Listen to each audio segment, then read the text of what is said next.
सुप्रभात विद्यार्थियों, आज मैं आपको प्राचीन कविता है वो अंतिम कविता कराने जा रही हूँ, जो कि हमारी रीतिकालीन कवि हैं घनानंद की कविता है वो कराने जा रही हूँ। इसमें 2 कवित और 2 सवैया हैं। अब कवित में प्रथम कवित में सबसे पहले कवित में उसने घनानंद की प्रेयसी है सुजान।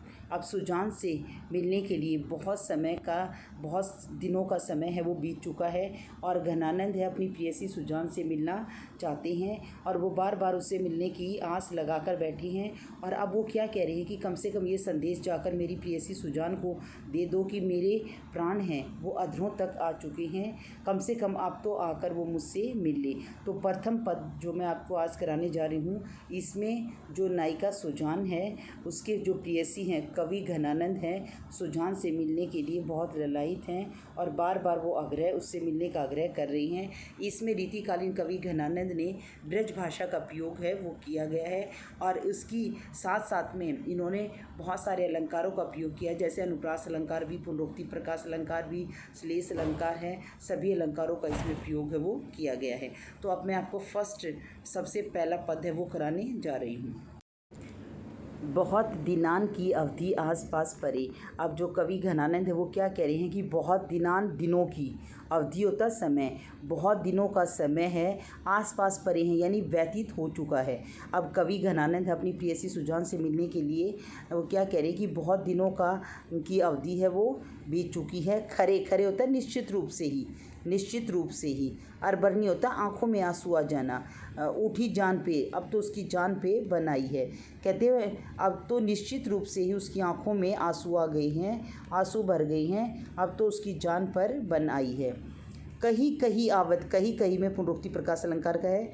कहीं कहीं कहकर आवत आने के लिए, छबीले मन को लुभा लेने वाली, मन भावन होता मन को लुभा लेने वाली जो उसकी प्रेयसी सुजान है वो कहकर गई थी आवन आने के लिए। छबीली मन को लुभा लेने वाली प्रेयसी है वो आने के लिए कहकर गई थी। गही गही राखती ही द्वे सम्मान को, सम्मान होता है इज्जत रख लो। गही गही कहते बार बार कहने पर वो ग्रहण कर लो, कहते अब तो कम से कम मेरी बातों को ग्रहण कर लो और कम से कम सम्मान को कि मेरी इज्जत ही रख लो। द्वे में फिर पुनरोक्ति प्रकाश अलंकार का प्रयोग किया गया, गही गही में पुनरोक्ति प्रकाश अलंकार का प्रयोग किया गया।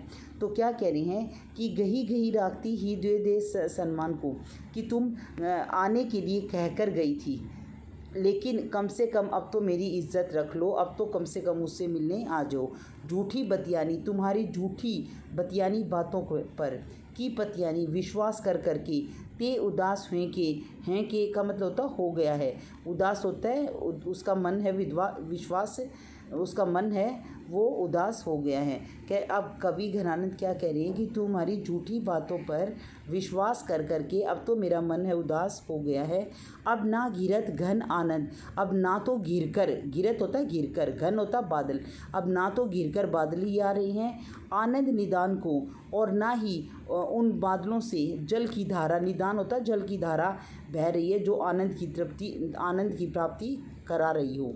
कहते ना तो अब घिरकर बादल आ रही हैं और ना ही उन बादलों में जल रूपी बारिश ही हो रही है जो आनंद की प्राप्ति करा सके। अधर लगे हैं, अधर मतलब होठों पर आ गए हैं।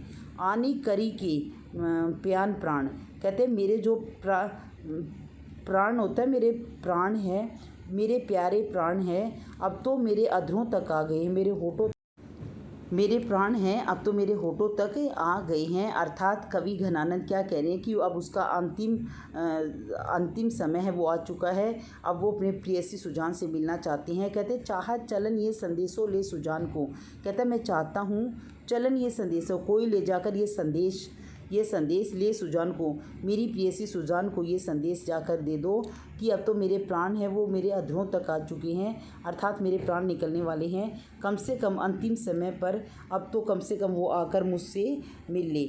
यहाँ पर अब विशेष में क्या लिखोगे, नायिका के प्रति कवि के प्रेम का मार्मिक चित्रण है वो किया गया है।